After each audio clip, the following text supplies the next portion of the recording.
Alright, today we have a 2010 Mazda cx7 front wheel drive. These also come in all wheel drive option. We're going to do the back wheel bearing on it. So pretty much shake your tire and you got a lot of play and you can tell it's broken or ABS light or whatever your case may be. This is what you're going to want. This guy right here.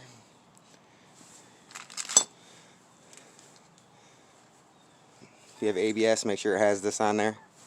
That's your sensor. First step you're going to want to do is take the tire off. Well, you're going to want to jack the car up, but that's obvious.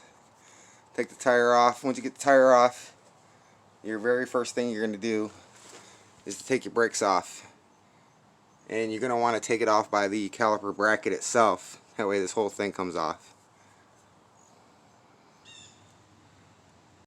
Now if you're not using power tools, what I like to do, it's a 17 millimeter. I like to just put a wrench on there, hit it with a hammer.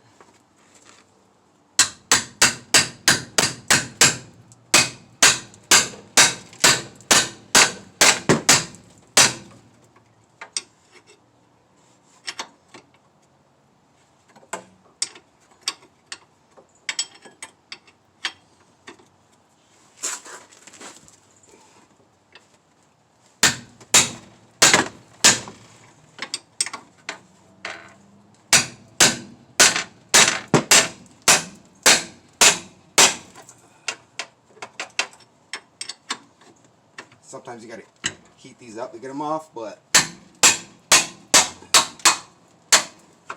this one's just stubborn. I don't think I'm gonna put no heat on there. Once I break them free, I'll switch it over to a socket to take them the rest of the way out.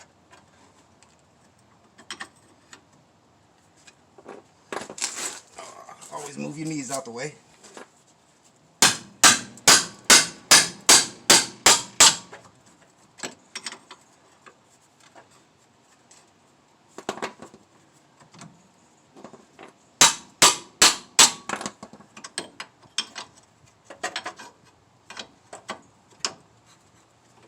Alright, now I switch over to a socket.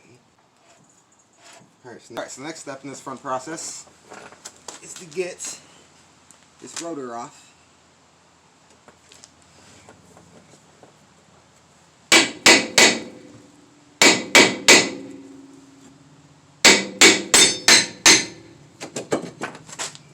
Make sure you're hitting it right here, not on where your brake pads go.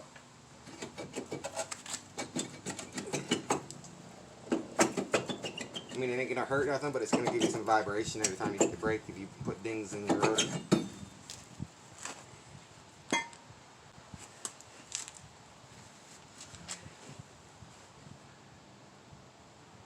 So it looks like we have a parking brake on this side that we're gonna have to take off.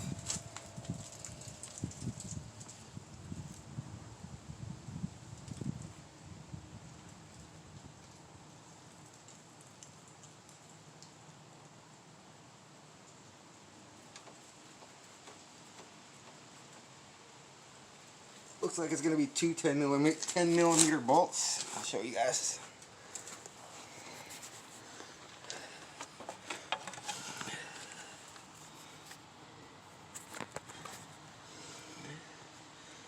This is the parking brake. Comes up. It's a bracket with two bolts. One here, the same one at the bottom. I'm not gonna lie, it took me about 20 minutes to get these two little bolts out.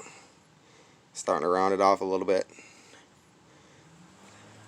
In a weird spot, the cable's in the way. Once you get the bracket undone from the back, right here and right here, you can disconnect it from right here. Gives you enough room.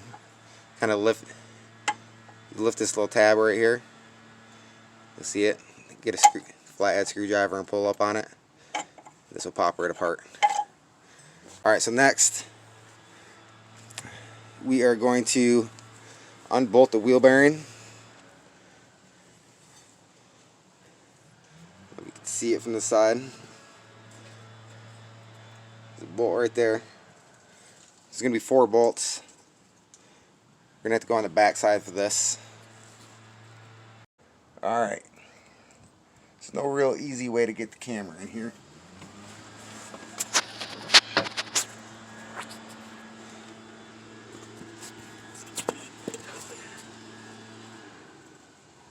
Okay, right here is your ABS sensor. You're going to have to take that 10mm bolt out.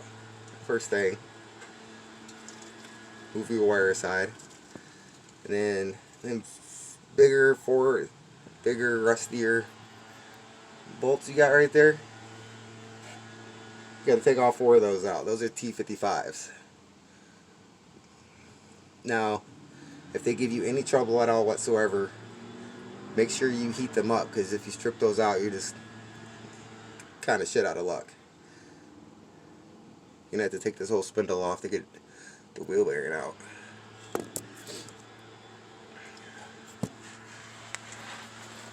So this is what you're going to need, pretty much just this basic stuff. A 10mm.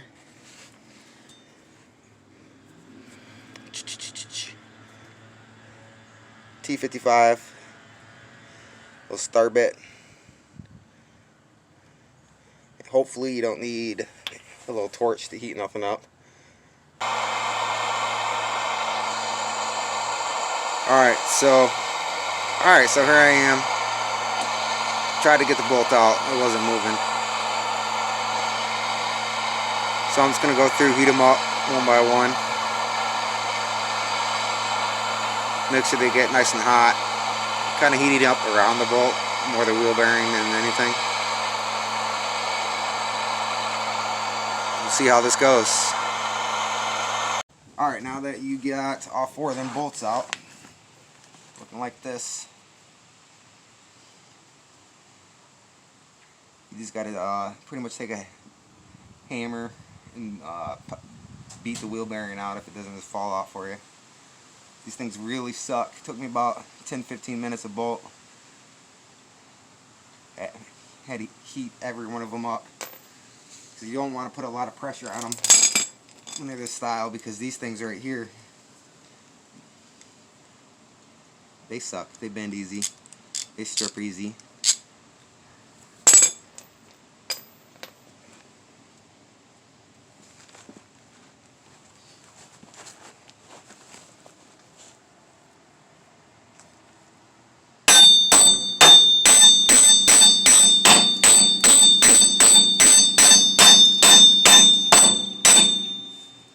Yes, I'm attempting this without taking the parking brake off all the way. I don't know if it's going to be possible, but I'm going to try. Alright, once you get the wheel bearing off the car, you don't need a press really. Just get some boards, some bricks, anything you want to hold it up, and just hit it like you're mad at it with a hammer until it pops out of there. And it'll pop out. You're going to break the old ABS sensor, but that don't matter, because the new one's going to come with a brand new one. This is pretty much what it looks like. I did have to take the brake off, parking brake stuff all the way off. I bent my dust shield a little bit, but it just all bends back into place. The hardest part is going to be getting a new one on, because you can't really beat on it the way you did to get the old one off.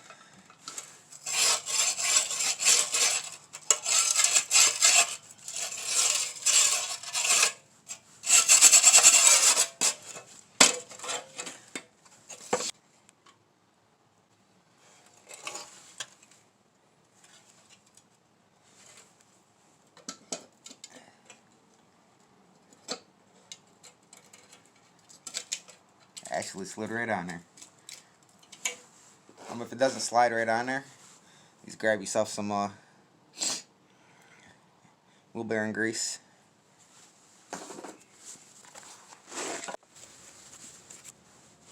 Alright, once you get this far, I pretty much just held it up to make sure everything lined up, and I put the 4 bolts in just to hold it there.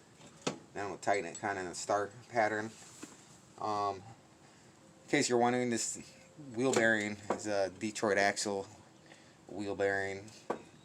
If you you've watched my wheel bearing videos before, I always do Detroit axles. They come with a good 5 to 10 year warranty, and I haven't had one fail yet. No, I am not sponsored.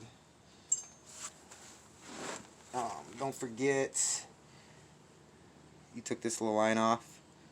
I'm gonna put this line back on this one, but I'm not gonna put the parking brake all the way back together, because this one was pretty much junk anyways, and I really don't care about the parking brake. But once you get your wheel bearing bolted up and tightened, put your brake back on. Make sure your dust shield is out the way, so you don't get no grinding noises on your brakes or anything. Put the tire back on and you're good to go. Don't forget to hit the like button, subscribe, share the video. Until next time, see you guys later.